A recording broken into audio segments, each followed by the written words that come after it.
Halo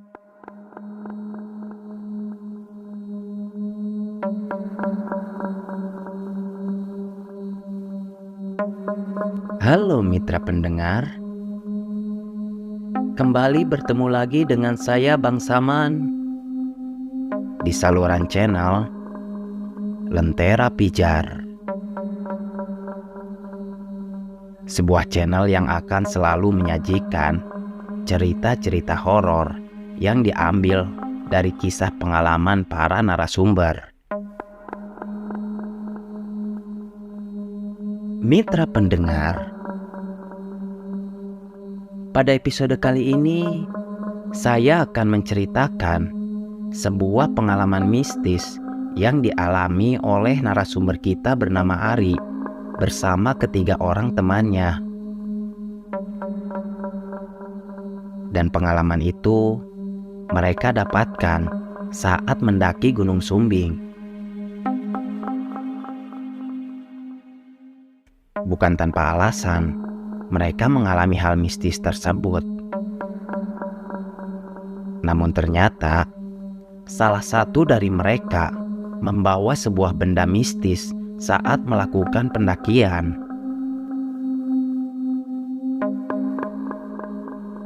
Baiklah mitra pendengar, tanpa menunggu lama lagi, persiapkan diri kalian. Karena perjalanan wisata horor akan dimulai sekarang.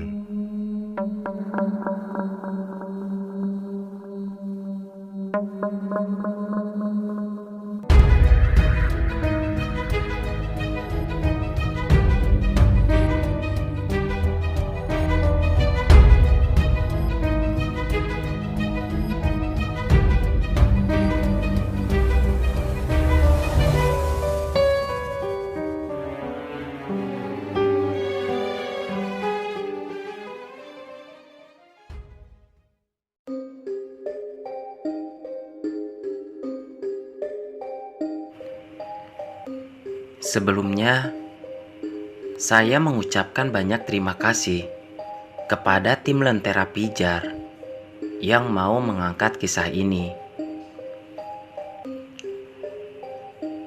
Semoga kisah ini bisa menjadi pelajaran buat para mitra pendengar semuanya, terutama yang mempunyai hobi naik gunung,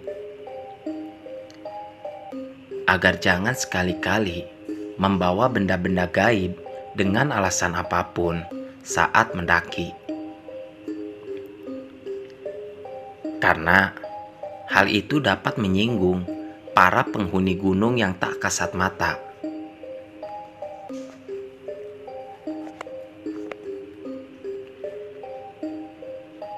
Perkenalkan, nama saya Ari. Pada kesempatan kali ini, saya akan membagikan sebuah kisah nyata yang saya alami bersama 3 orang teman saya saat mendaki Gunung Sumbing.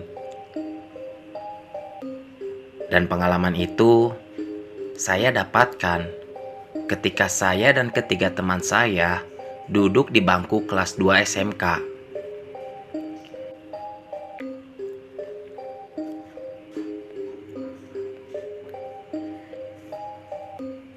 Awal kisah, waktu itu tahun 2013.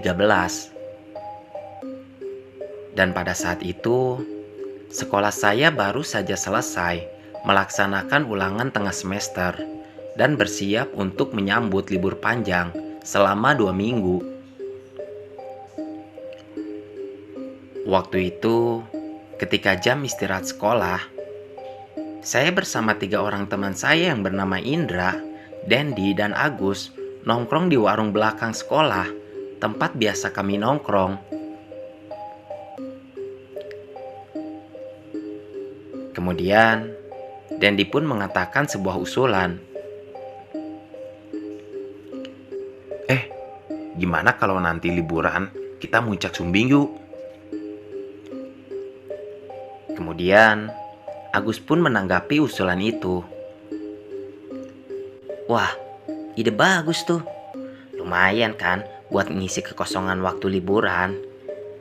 Gimana, Ri? Menurut kamu? Dan saat itu, saya pun menyetujui usulan itu. Kalau saya sih siap-siap aja. Kasihan tuh tenda, udah lama nganggur di rumah. Cuman, tanya dulu tuh si Indra mau ikut atau enggak. Dia kan anak mama. Mana mau dia kalau kita ajak belangsak di gunung. Kemudian, Agus dan Dendi pun langsung menghampiri Indra dan mencoba mengajaknya untuk ikut serta. Dan akhirnya, Indra pun memutuskan untuk ikut dalam pendakian.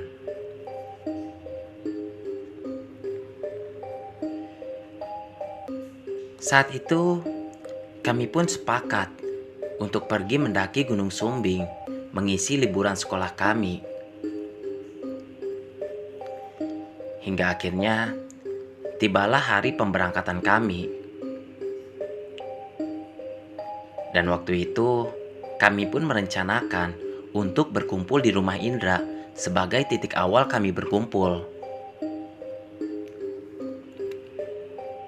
Dan pagi itu, saya pun langsung mempersiapkan semuanya, termasuk membawa grill yang biasa saya pakai untuk mendaki. Kemudian, setelah semua perlengkapan siap, saya langsung berangkat ke rumah Indra. Dan tak lupa saya pun meminta izin kepada kedua orang tua saya. Dan ketika saya tiba di rumah Indra, ternyata Agus dan Dendi sudah duluan tiba di sana. Kemudian, saat itu kami pun langsung melakukan packing ulang agar tidak ada satu perlengkapan pun yang tertinggal. Dan setelah semuanya sudah siap, akhirnya kami pun berangkat menggunakan kereta dari Tasik menuju Wonosobo. Dan saat itu, setelah mencari beberapa informasi, kami pun berencana untuk mendaki Gunung Sumbing via jalur Bowongso.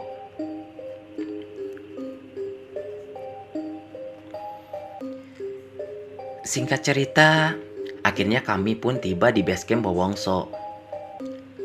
Dan saat itu, waktu menunjukkan jam 3 sore. Kemudian, setelah selesai menunaikan sholat asar, kami pun lantas memutuskan untuk beristirahat di warung yang ada di sekitaran base camp, sembari menunggu waktu pemberangkatan. Karena rencananya, kami akan pergi mendaki saat malam hari. Dengan alasan agar kami tidak kepanasan saat di perjalanan.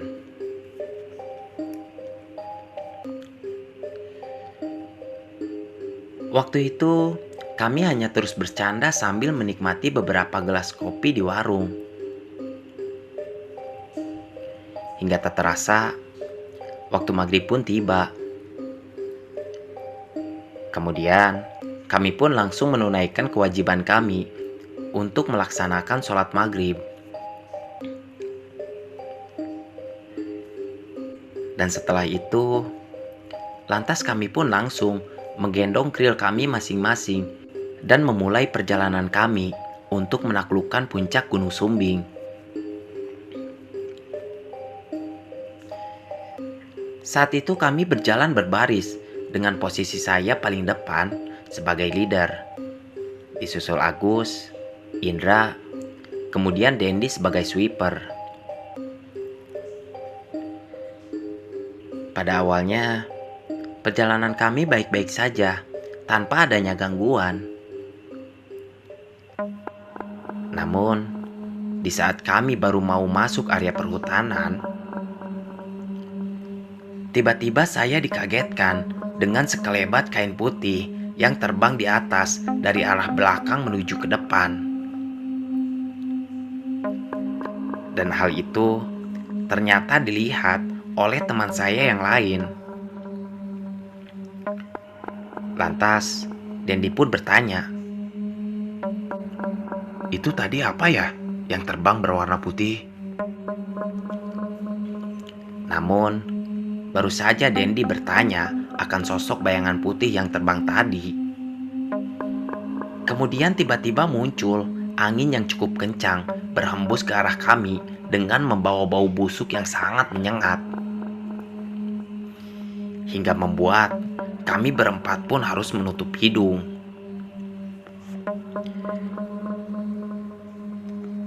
Lantas, saat itu Agus pun langsung bertanya sambil menutup hidungnya. Bau busuk apa ya ini? Baunya seperti bau bangkai. Sambil menutup hidung, saya pun memperhatikan area sekitar. Dan saat itu, saya langsung dikagetkan dengan penampakan sosok pocong yang sedang berdiri di atas pohon dan tepat berada di jalur yang kami lewati. Penampakan sosok pocong itu sangat jelas terlihat. Dan bau busuk yang kami rasakan sebelumnya mungkin berasal dari sosok pocong itu. Namun, saat itu saya sengaja tidak memberitahu teman saya yang lain karena dikhawatirkan mereka malah ketakutan dan malah membatalkan pendakian. Sambil gelagapan, saya pun langsung mengajak teman saya yang lain untuk kembali melanjutkan perjalanan dan tidak memperdulikan kejadian sebelumnya. Udah, mending kita lanjutkan saja perjalanan. Mungkin bau busuk tadi berasal dari bangkai hewan yang mati di sekitar sini. Dan akhirnya, kami pun kemudian kembali melanjutkan perjalanan kami. Saat itu saya berpikir, kalau yang melihat penampakan pocong sebelumnya hanya saya sendiri. Namun ternyata, teman saya yang lain pun sama. Mereka melihat sosok pocong itu.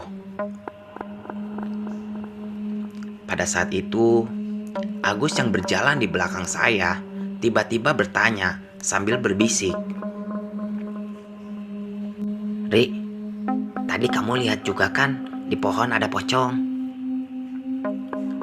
Dengan agak sedikit kaget, kemudian saya pun menjawab. Iya, tadi saya lihat. Saya pikir hanya saya saja yang melihat sosok pocong itu.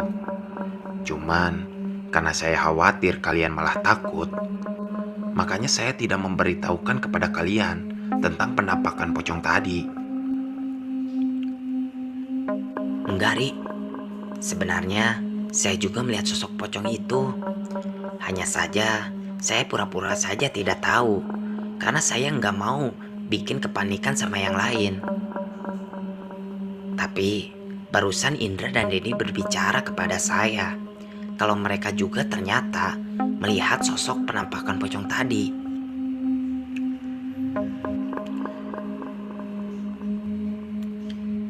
Karena tidak mau membuat kepanikan dalam perjalanan kami akan penampakan sosok pocong tadi, saya pun lantas menyuruh Agus dan yang lainnya untuk kembali fokus melanjutkan perjalanan. Udah, mending kita fokus dan lanjutin aja perjalanan. Anggap saja kejadian tadi hanya ucapan selamat datang dari penghuni Gunung Sumbing. Dan akhirnya kami pun kembali fokus untuk melanjutkan perjalanan. Singkat cerita, 1 jam kami melewati jalur yang memang vegetasinya didominasi oleh semak-semak.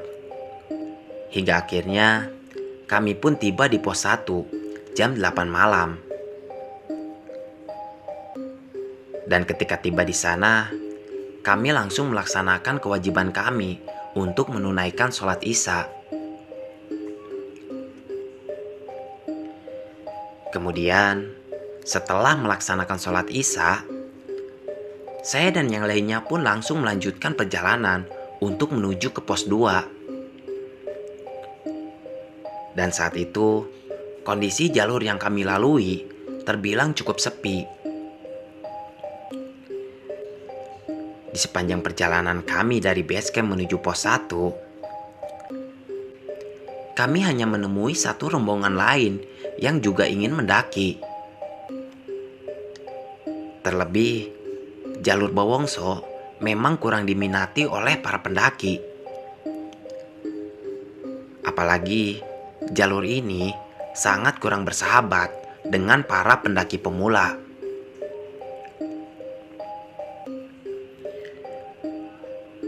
Waktu itu, di saat saya sedang fokus untuk memperhatikan jalan yang kami lalui, tiba-tiba saya mendengar suara tangisan perempuan yang meminta tolong. Tolong, tolong. Seketika, saya pun langsung berhenti dan mencoba menanyakan ke teman saya yang lain. Kalian dengar gak suara itu? Dan ketiga teman saya pun ternyata sama. Mereka mendengar suara tangisan itu. Waktu itu, kami sempat berhenti sejenak dan terus memperhatikan suara tangisan itu. Namun, karena saya khawatir menimbulkan rasa takut di antara teman saya yang lain, akhirnya saya pun langsung mengajak mereka untuk tetap fokus melanjutkan perjalanan. Namun, baru beberapa langkah kami berjalan, tiba-tiba suara tangisan meminta tolong itu malah semakin banyak. Bahkan, ada suara tertawa perempuan yang terdengar sangat menyeramkan.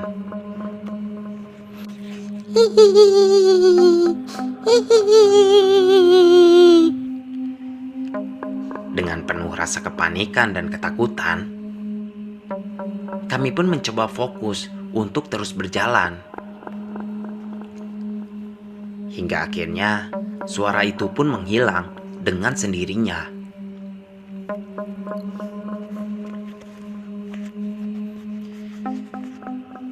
Singkat cerita, akhirnya kami pun tiba di sebuah sumber mata air. Dan di sana, kami pun langsung mengisi air untuk persediaan kami masak nanti.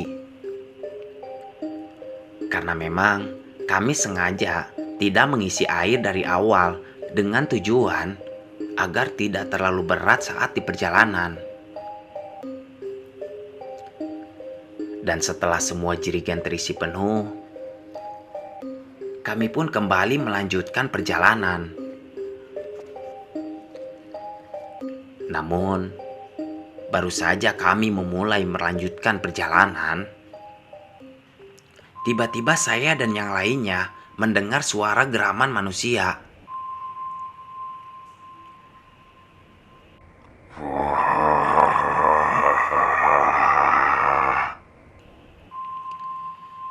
Dan kemudian, hal itu disusul dengan lampu headlamp kami yang mendadak mati serentak.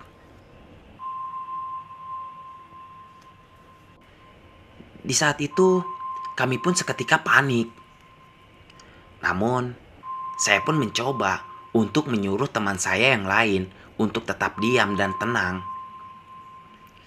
Karena kalau kami sampai panik dan berlari ketakutan, hal itu justru akan membahayakan kami. Dan tak lama setelah itu, tiba-tiba suara geraman itu pun mendadak menghilang. Namun, saat itu kami masih terus mencoba untuk kembali menyalakan headlamp kami masing-masing. Namun hasilnya tetap saja, tidak ada satu headlamp kami yang bisa menyala. Buat kalian yang mempunyai pengalaman atau kisah horor, kalian bisa ikut berpartisipasi dengan cara mengirimkan kisah horor kalian melalui email kami. Atau kalian bisa follow Instagram kami yang sudah ada di deskripsi. Karena sebagian penghasilan channel ini akan kami bagikan kepada orang-orang yang membutuhkan.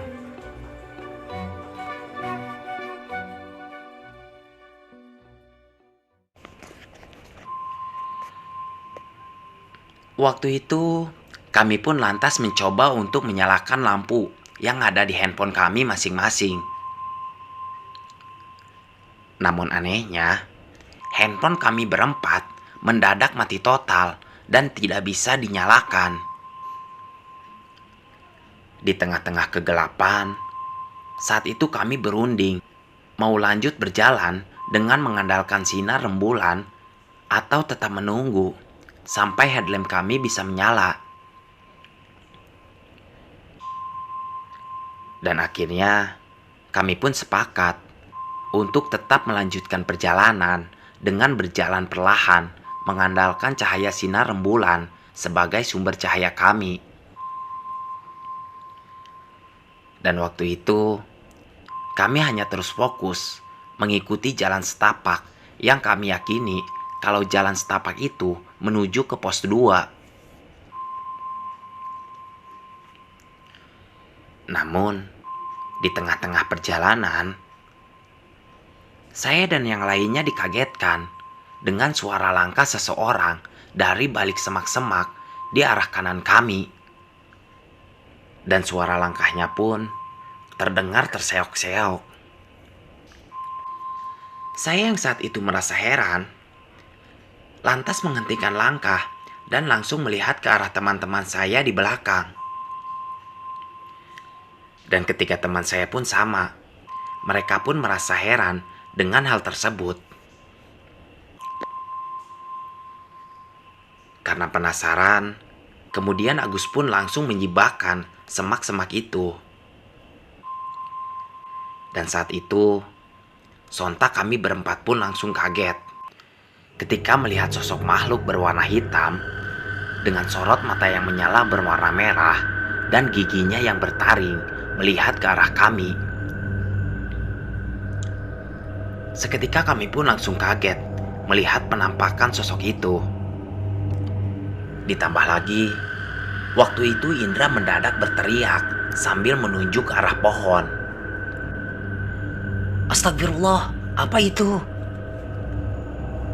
Seketika saya pun langsung melihat ke arah yang ditunjukkan oleh Indra.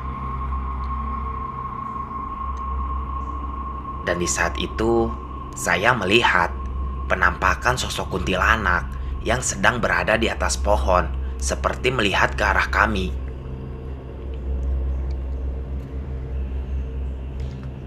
Karena panik, saya pun lantas mengajak teman saya yang lain untuk cepat-cepat pergi dari tempat itu. "Woi, kabur woi, ayo cepat lari. Seketika saat itu saya lantas berlari sekuat tenaga agar bisa menjauh dari makhluk-makhluk itu tanpa memperhatikan ke arah mana saya berlari. Dan ketika teman saya pun sama, mereka mengikuti saya dari belakang. Hingga akhirnya kami pun berhenti akibat kelelahan.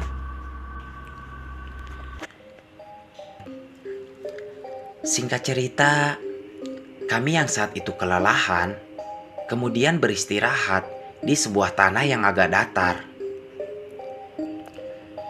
Dan saat itu, saya dan yang lainnya mengotak-atik headlamp kami masing-masing agar bisa kembali menyala. Namun tetap saja, tidak ada satupun headlamp kami yang bisa menyala. Kemudian, saat itu saya pun berinisiatif untuk mengecek area sekitar tempat kami berada dengan hanya mengandalkan cahaya rembulan. Dan di saat itu, yang saya lihat hanya ada pepohonan yang sangat rimbun. Ditambah lagi, saat itu saya dikagetkan karena saya dan yang lainnya sudah keluar dari jalur jalan setapak. Seketika, saya lantas memberitahu teman saya yang lain. Wah, bahaya ini. Kita udah keluar dari jalur. Mendengar hal itu, lantas ketiga teman saya pun langsung berdiri dan mencoba melihat ke arah sekeliling tempat kami berada. Setelah memperhatikan sekeliling, kemudian Agus pun bertanya, Lah, iya ya. Terus ini gimana, Ri? Apa kita kembali saja ke jalan yang kita lewati tadi? Namun, karena masih dirundung rasa takut, Indra pun menolak usulan Agus. Enggak. Kalau harus ke tempat tadi, saya nggak mau. Kamu tahu kan, tadi di sana ada apa? Karena tidak mau ada perdebatan, saya pun lantas meminta usulan Dendi yang memang sudah sangat berpengalaman dalam urusan mendaki gunung. Menurut kamu gimana, Den? Kembali lagi ke jalur tadi atau kamu punya usulan lain? Kalau memang Indra nggak mau ke jalur tadi, ya udah, kita lanjutin aja perjalanan dengan menyusuri jalan menanjak. Lagian kan, semakin ke atas bakalan sampai ke puncak juga. Dan akhirnya, saya, Agus dan Indra pun setuju dengan usulan Dendi untuk menyusuri jalan menanjak.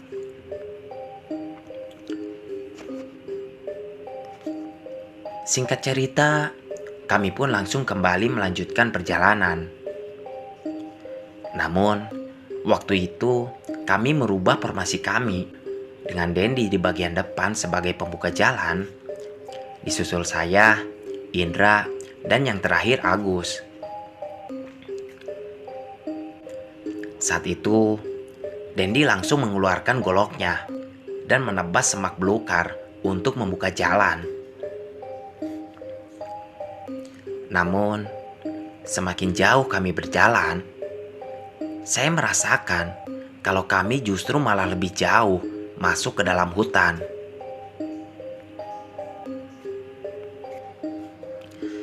Waktu itu, ada perasaan khawatir dalam diri saya.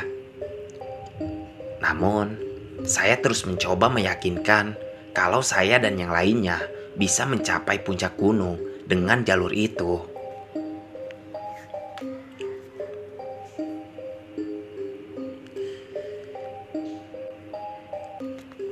Satu jam lebih kami menyusuri rapatnya hutan dengan menggunakan golok sebagai alat untuk membuka jalan.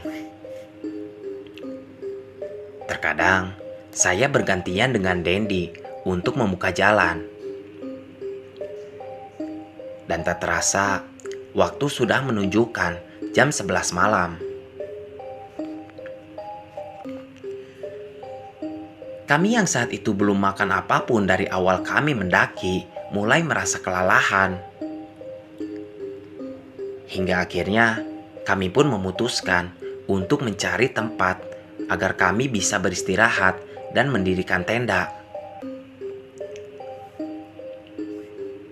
Dan saat itu, saya pun menemukan sebuah tanah yang cukup datar dan pas untuk kami mendirikan tenda. Kemudian, kami pun langsung membersihkan tempat itu dari rerumputan agar kami bisa leluasa mendirikan tenda.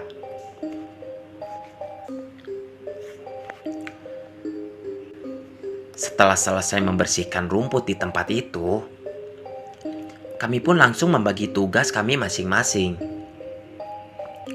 Saya dan Indra bertugas untuk mendirikan tenda.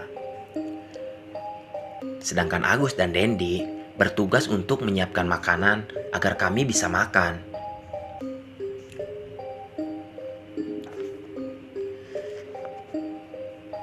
Singkat cerita, setelah tenda selesai berdiri dan kayu bakar sudah terkumpul banyak, kami pun langsung membuat api unggun sembari menunggu makanan siap. Dan tak lama, Setelah kami selesai membuat api unggun, kemudian Agus pun mengatakan kalau makanannya sudah jadi. Kami yang saat itu benar-benar sangat kelaparan langsung menyantap makanan itu. Setelah selesai makan, kami pun duduk bersama di depan api unggun sambil membicarakan rencana untuk besok. Saat itu, Agus mempertanyakan ide yang diberikan oleh Dendi untuk terus melanjutkan perjalanan dengan menyusuri jalan menanjak. Den, apa kamu yakin dengan ide ini? Apa nggak sebaiknya kita kembali ke jalur awal aja? Daripada kita terus menyusuri jalan yang tak tahu arahnya. Dengan ekspresi sinis, lantas Dendi pun menjawab pertanyaan Agus. Kalau kalian yakin dengan ide saya, kalian ikutin aja.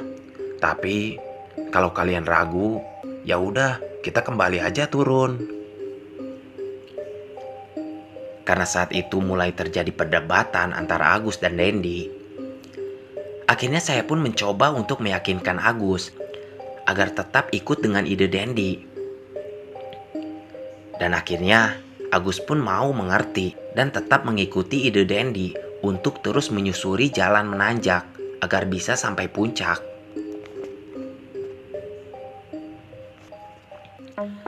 Di tengah-tengah kami sedang berbincang, tiba-tiba kami dikagetkan dengan suara seperti suara auman harimau. Dan suara itu terdengar nampak sangat jelas seperti tidak jauh dari tempat kami mendirikan tenda. Seketika saat itu saya langsung panik. Namun teman saya yang lain mencoba menenangkan kalau makhluk buas akan menjauh dengan sendirinya jika ada api. Mendengar hal itu, akhirnya saya pun mencoba untuk tenang dan melihat ke arah sekeliling. Namun, saat itu saya dibuat heran dengan apa yang ada di sekeliling kami. Karena saat itu saya melihat beberapa pasang mata yang sepertinya mengintai kami dari kegelapan. Kemudian, saya pun memberitahu teman saya yang lain. Dan ternyata mereka pun sadar kalau sedang diawasi oleh beberapa pasang mata yang entah itu adalah hewan atau demit.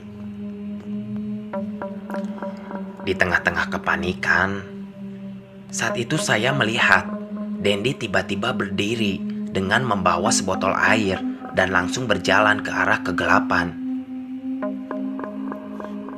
Kemudian, saya pun memperhatikan kalau dia seperti membacakan sesuatu ke air itu. Setelah selesai, lantas Dendi pun langsung menyiramkan air itu ke arah sekeliling. Namun, di saat itu seketika, Dendi langsung terpental ke arah belakang seperti ada yang mendorong.